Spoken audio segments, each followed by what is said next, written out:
but because I think we need all hands on deck now. And the next speaker is my youngest daughter, Agathe Levi Palsvig.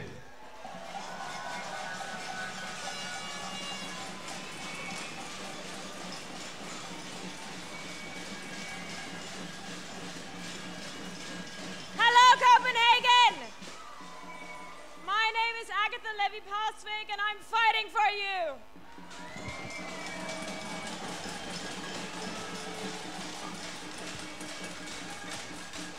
I have decided enough is enough, and it's my duty to stand with the truth. I just want to say how proud I feel of my father, Mats Palsvig, for constantly fighting for our freedom and for everything he's done. And no matter how much resistance, he never gives up.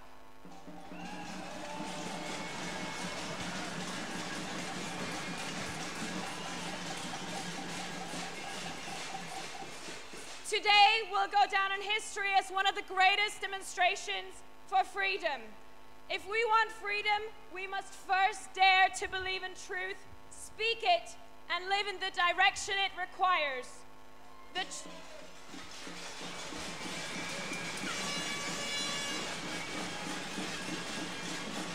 truth ignites a fire in us, along with a desire to create a better world. But if we expect to reap the blessings of freedom, we must first undergo the loneliness, the fatigues, the trials and tribulations of supporting it.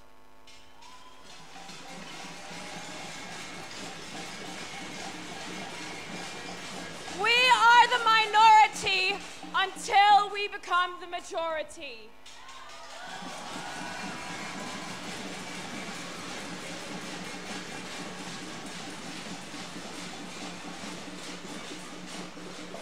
As a young adult, I'm very concerned for our future liberties.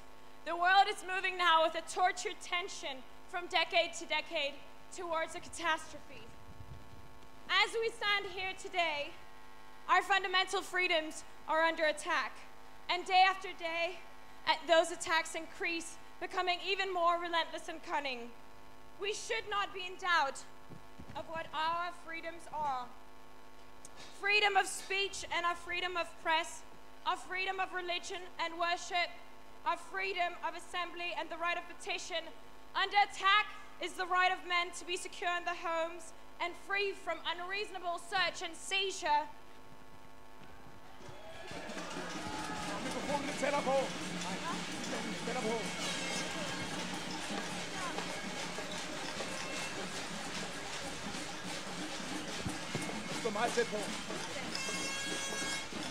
And from arbitrary arrest and punishment. These are not gifts that the government gives us. We own these by the right of birth.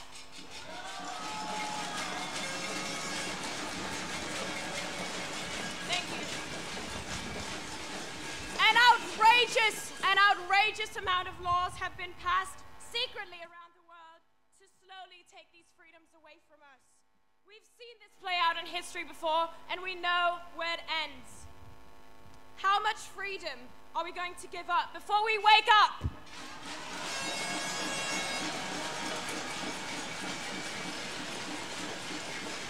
Courage!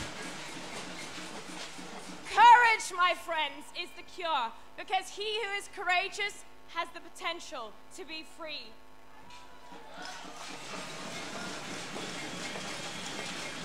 So this is my call for courage. How many here knows what a communist regime looks like, or a Marxist regime? You should do, because you're in one right now.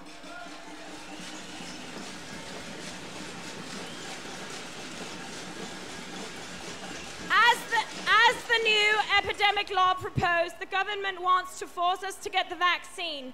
If that fails, they want to put us into corona isolation camps. These are tyrannical policies. We've been out in the streets and used the successful method they used in Iceland, and so far it has worked. But we must continue to fight against any epidemic law that is proposed. No government plan should impose its restraints against our will.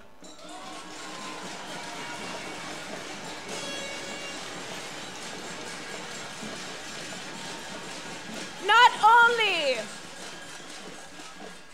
only is the population still complying to a system that's stealing our freedom, our basic needs are also being starved under the name of COVID, a tool of manipulation and control. Human beings are hardwired for connection, and we have a fundamental need to belong. We are here to love, to connect, to learn, and to be in service, something that is being made almost impossible for all of us to fulfill right now. A whole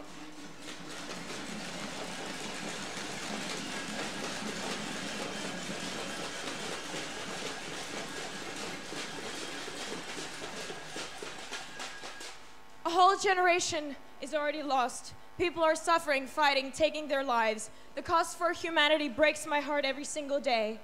My heart goes out to all the young people whose dreams are put on hold indefinitely because of this fear-based experiment in mind control. It can't be easy growing up in World War III, never realizing one's potential. We all, as humans, have an immense power and influence to do good, and we're going to use it to change these current circumstances.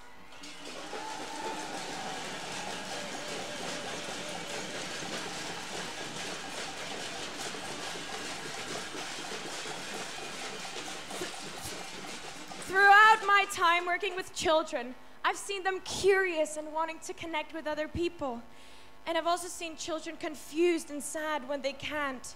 Can you imagine what it must be like to be a child today, looking at faces that don't smile, not being able to see someone's face, watching mom and dad feel scared? How many children are currently being abused and experiencing more violence? Are you prepared to put up with this? Because we aren't!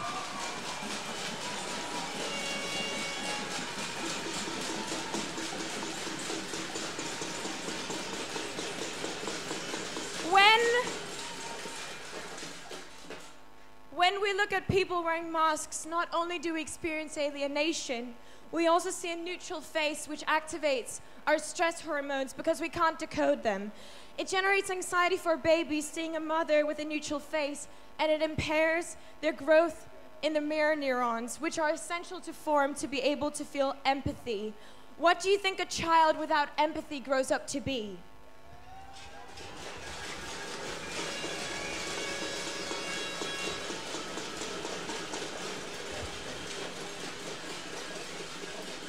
The restrictions are most concerning for our children because they, as the new generation, will learn that other people are a deadly hazard to our survival, and that they are a deadly hazard to their survival, which is a very damaging untruth. So what can a child do with this information? How does the child possibly process this?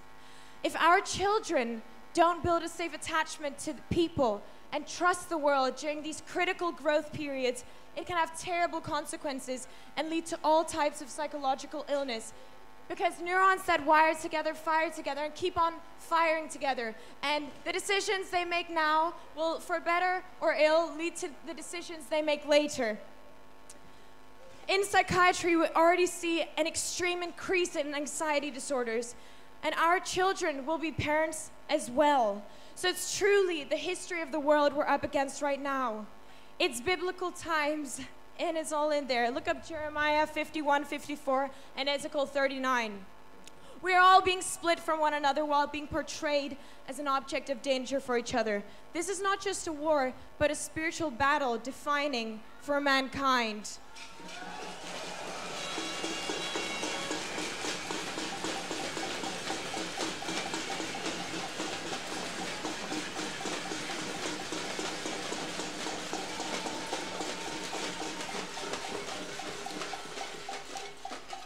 Throughout my time studying psychology, I've learned that psychopaths have what it takes to rule because they're unencumbered by moral standards, empathy, and basic human decency.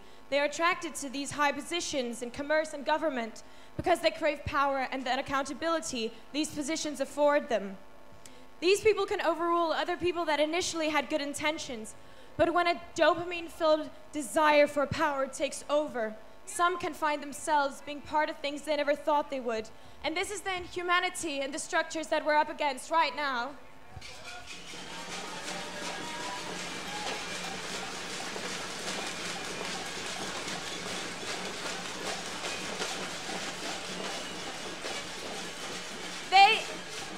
They take us by our empathy and morals and say things like, keep each other safe and follow the rules. And of course, an empathic person would fall for that. While these rules are getting more and more preposterous for a virus with a survival rate of 99.9%. We are not stupid!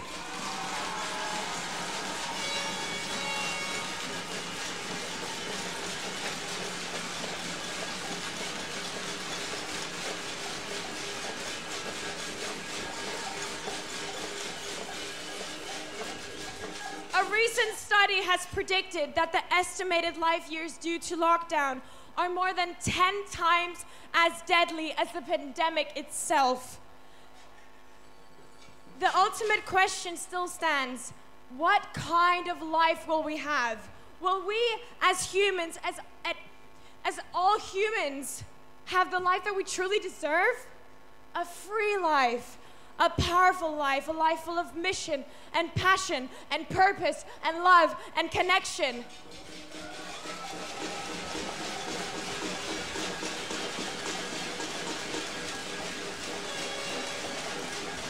Isn't that what we want?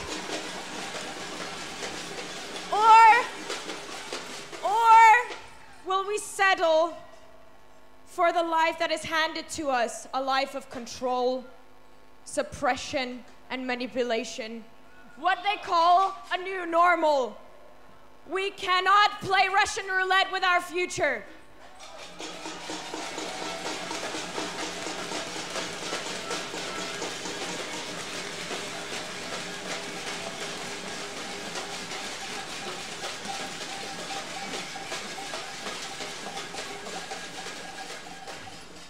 Looking around, we see a clash between the oppressed and those who utilize the very act of oppression to drive forward a malicious agenda. But there's also a clash between those who want freedom, justice, and equality for all, and those who continue to serve and comply, contributing to a system of increased exploitation. I just want to remind everybody that we're not up against people who are asleep, okay? We're up against those people who would pay any price to keep the good people, our people, asleep.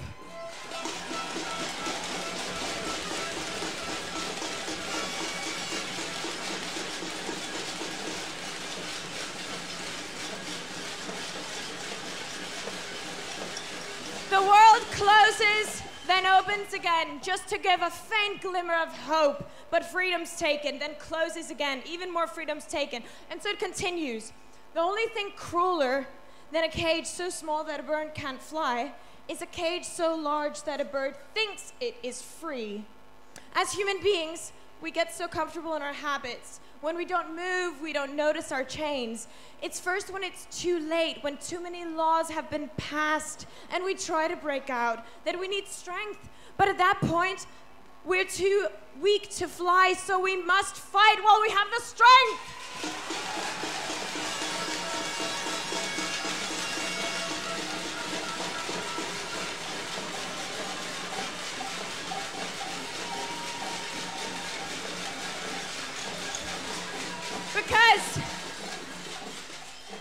Because the lies we participate in today become the future we live in tomorrow. We might be a small nation, but we are a proud nation, motivated, educated, and we Danes are compassionate for our beautiful nation and for the world. We are going to be strong together and bring about the political reform necessary to combat these attacks on our civil liberties and freedoms. JFK 21 just had a great victory fighting the first inhumane epidemic law proposed on Denmark, and we will do it again.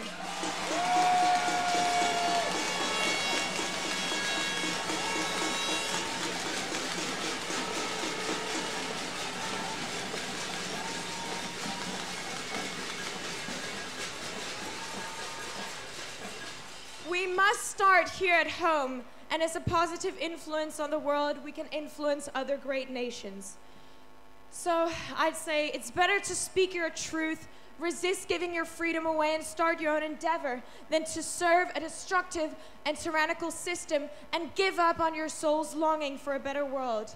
I would say better to die fighting for freedom than to continue being a prisoner all the days of your life.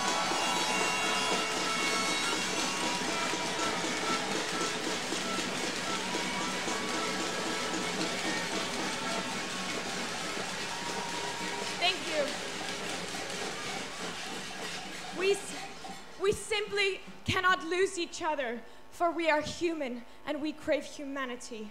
We cannot allow ourselves to be separated in this inhumane way, for happiness is only real when it is shared.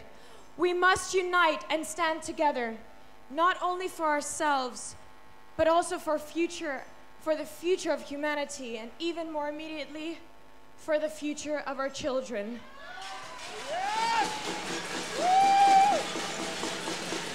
We are here to win!